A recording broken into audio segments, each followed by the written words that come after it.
मंडळी नमस्कार. प्रत्येक व्यक्ती आपल्या परिवारावर जीवापाड प्रेम करत असतो. संकट कितीही मोठी असो, काहीही असो, त्याला बेधडक तोंड द्यायची त्याची तयारी असते.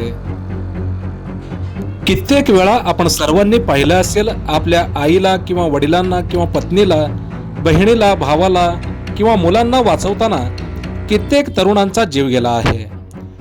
समोर मरण आहे हे माहीत असतानाही समोरचा वाचला पाहिजे म्हणून कित्येक लोक बळीचा बकरा जाणीवपूर्वक होत असताना दिसतात.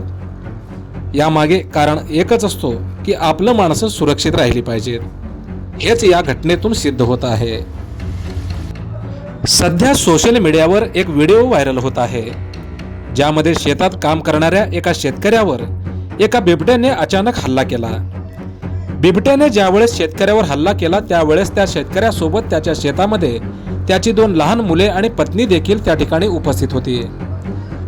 हा बिबट्या आपल्या लेकरांकडे आणि पत्नीकडे जाऊ नये आणि आपली मुलं आणि आपली पत्नी या बिबट्याचा शिकार होऊ नये, यामुळे तो शेतकरी त्या बिबट्याला स्वतःहून आहारी गेला आणि तो स्वतःहून त्या बिबट्याला ओढत ओढत बाजूला घेऊन जाताना दिसत आहे.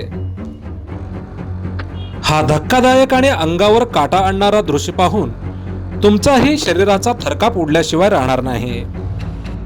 या व्हिडिओने बापाचं प्रेम काय असतं हे समोर आणलं आहे.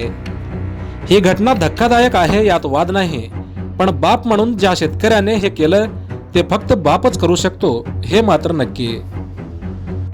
आपली लहान मुलं या बिबट्याचा शिकार होऊ नये, आपली पत्नी या बिबट्याचा शिकार होऊ नये, यासाठी या तरुणानं स्वतःहून या बिबट्याला आहारी गेल्याचे या व्हिडिओत दिसत आहे.